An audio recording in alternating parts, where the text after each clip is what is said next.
Alinhamento ou tendência é uma coisa que muitos sistemas de RPG usam, principalmente sistemas que vêm do sistema D20. E aqui nós vamos discutir os motivos pelos quais nós não gostamos de usar alinhamento ou tendência. Condes e condessas, bem-vindos ao Condado. Eu sou o Manuel e já convido vocês a deixarem seu like, seu dislike se você não gostar do conteúdo, se inscrever no nosso canal e ativar as notificações para que você saiba sempre que sair um vídeo novo aqui. E também não se esqueça de compartilhar esse vídeo nos seus grupinhos, em suas redes sociais que eu sei que você tem aí com jogadores de RPG. E é isso, galera. Vamos pro vídeo.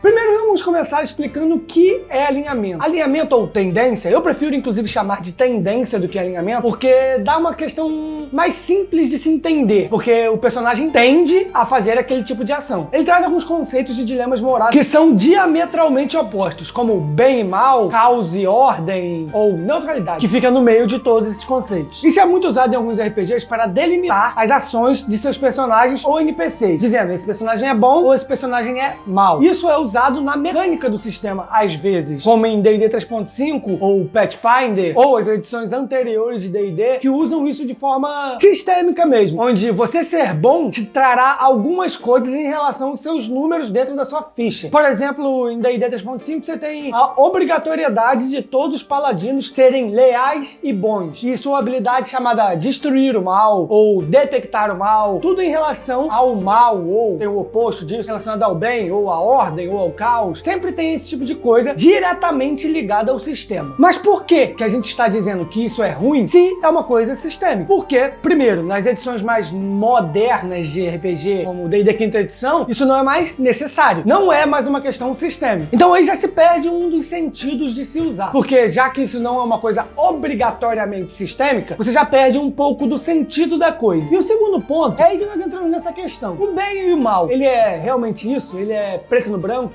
Funciona exatamente assim? Eu discordo. O bem e o mal, ele pode ser relativo. Claro que nós temos questões morais que são um consenso que aquilo é ruim ou aquilo é bom. Por exemplo, matar uma pessoa sem motivo algum é, em sua maioria das vezes, eu espero que em todas, uma coisa ruim. Maltratar uma criança ou maltratar um idoso, bater num cachorro, sei lá, sem motivo algum, isso é sempre algo ruim. Então esses conceitos morais trazem essa certeza de que algo é ruim. Mas nem sempre funciona assim. Nós temos muitos dilemas morais por causa de culturas diferentes que nós achamos que algo é ruim e aí a outra cultura acha que aquilo não é ruim. Então isso já dá uma ambiguidade dentro dessa discussão muito grande. Um exemplo muito claro disso é um exemplo de vingança. Nas culturas ocidentais, enxergada como algo muito ruim, é algo que vai destruir o indivíduo em busca de uma vingança. Já nas culturas orientais, isso não acontece bem assim. Muitas vezes, nesse tipo de cultura, aquele que está buscando a vingança, ele é tido como um cara honrado. Ele está querendo limpar o nome de sua família, ele está querendo limpar o nome do lord local ou qualquer outra coisa assim. Então esse é um tipo de coisa para vocês entenderem o que a gente quer dizer com que as coisas não são preto no branco. Você não pode levar as coisas como se fossem algo sempre concreto. E é isso que o sistema de tendência ou alinhamento tenta trazer. Outro ponto muito importante é que humanos, seres humanos, não são arquetípicos. E você, quando interpreta um personagem, você está interpretando um humano, independente da raça que você esteja jogando. Porque todos os conceitos criados para aquelas raças são conceitos humanos. Mesmo para raças que vivem muito, como elfos, a gente não consegue lidar muito bem com a questão deles viverem muito, porque nós temos concepções humanas a respeito da existência ou do tempo. A gente não consegue entender como o tempo é para um elfo. Tanto que na literatura há várias interpretações de como as pessoas lidam com o tempo. As raças que vivem muito, como elas lidam com essa expectativa de vida maior? Como a sociedade delas se comporta em relação a isso? Muitos autores vão para vieses totalmente diferentes dentro desse mesmo assunto. Então você deve entender que nós sempre interpretamos humanos, com conceitos humanos, com bases na sociedade humana, mesmo as sociedades humanas mais utópicas. A diferença que a gente consegue realmente fazer entre as raças é que seria mais uma questão cultural. As raças diferentes são como se fossem culturas diferentes do mesmo humano. Porque, como eu disse, você sempre parte do princípio de conceitos humanos. Mas o que eu quero falar pra vocês quando eu digo você tá interpretando um humano é que você não é arquetípico. Você sempre toma decisões baseadas na sua moral. Mas a moral humana, ela não é concreta, ela é volátil.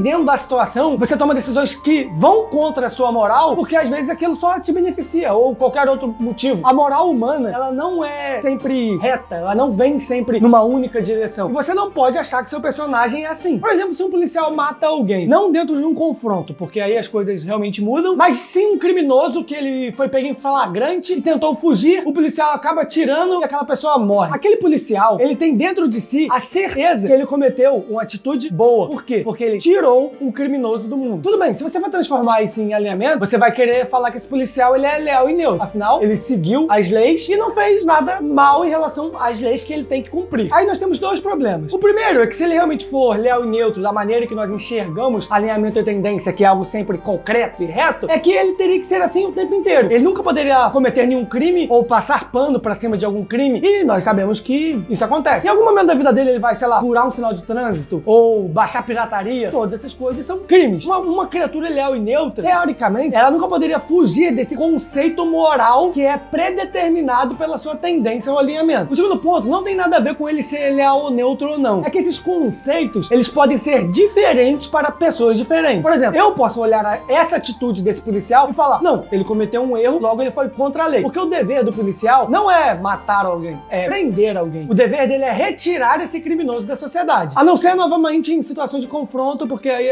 a realidade realmente muda, porque existe um risco de vida para aquele indivíduo. Mas também pode ter outra pessoa que vai olhar aquela atitude e vai falar, não, aquilo realmente foi algo bom. Mesmo isso não estando diretamente ligado às leis, alguém pode olhar e falar assim, não, a atitude desse policial foi boa. E aí, quando você traz esse tipo de discussão, onde há um confronto entre a minha moral e a sua moral sobre o mesmo assunto, a gente não chega a ponto nenhum. Porque o que é bom aí? O que é ruim? É uma discussão, entendeu? Então não é arquetípico. Você não tem como dizer que é isso ou que é aquilo. Ou melhor, você pode dizer o que é certo ou errado, mas baseado apenas no que você acha. E isso não tem nada a ver com alinhamento. Porque o alinhamento, ele vai literalmente te limitar a fazer certos tipos de ações e você, teoricamente, não vai poder botar aquele assunto em discussão. Isso a gente acha que é um limitador muito grave para um jogo social como é o RPG. Você deve sempre se lembrar que quando você joga RPG, você está contando história sobre pessoas. Você pode dizer, não, nós estamos contando a história de um grupo. Mas se você estiver fazendo apenas a história do grupo e não de cada indivíduo separadamente daquele grupo, vivendo naquele grupo, você está contando essa história de uma maneira um tanto quanto estranha. E por você estar contando história sobre pessoas, pessoas são assim. Pessoas são voláteis. Vamos dar outro exemplo. Um paladino leal e bom. Ele mataria uma criança sabendo que aquela criança vai se tornar um mal, há uma profecia. Inclusive, ele consegue enxergar mal, uma aura maligna naquela criança? Provavelmente sim. Mas onde houve a discussão entre o dilema moral dentro desse exemplo? Não houve. E é contra isso que a gente vai. A gente não gosta de não ter esse tipo de discussão em nossas mesas por causa de uma coisa sistêmica que vem do alinhamento ou tendência. Eu acredito que é muito melhor que esse dilema moral gere uma discussão ali de 2 horas do que ele seja resolvido em 30 segundos com um paladino matando o neném, entendeu? Porque se o paladino não matasse aquele neném, realmente aquilo aconteceria? Ou se eles pegassem aquela criança para criar e fizessem de tudo para ela se tornar uma pessoa boa, ela realmente se tornaria uma criatura má? Então esse tipo de dilema é algo muito importante dentro das mesas de RPG e é algo muito benéfico quando você joga RPG. Você aprende muito sobre dilemas morais jogando RPG com esse tipo de situação. E isso traz para sua mesa algo muito mais vivo, muito mais real, mesmo no mundo fictício. E é isso, galera. Esses são os motivos dos quais nós acreditamos que usar tendência ou alinhamento hoje em dia não é algo benéfico para os seus jogos de RPG. Pode até ajudar alguns jogadores iniciantes a ter um norte a seguir, mas eu prefiro que eles aprendam na marra mesmo com os seus erros e acertos, porque errar e acertar é o que faz as pessoas. E como eu disse, nós contamos histórias sobre pessoas. E se você gostou desse tipo de vídeo, não esquece de deixar o seu like e compartilhar esse vídeo com seus amiguinhos. E é isso, galera. Até a próxima!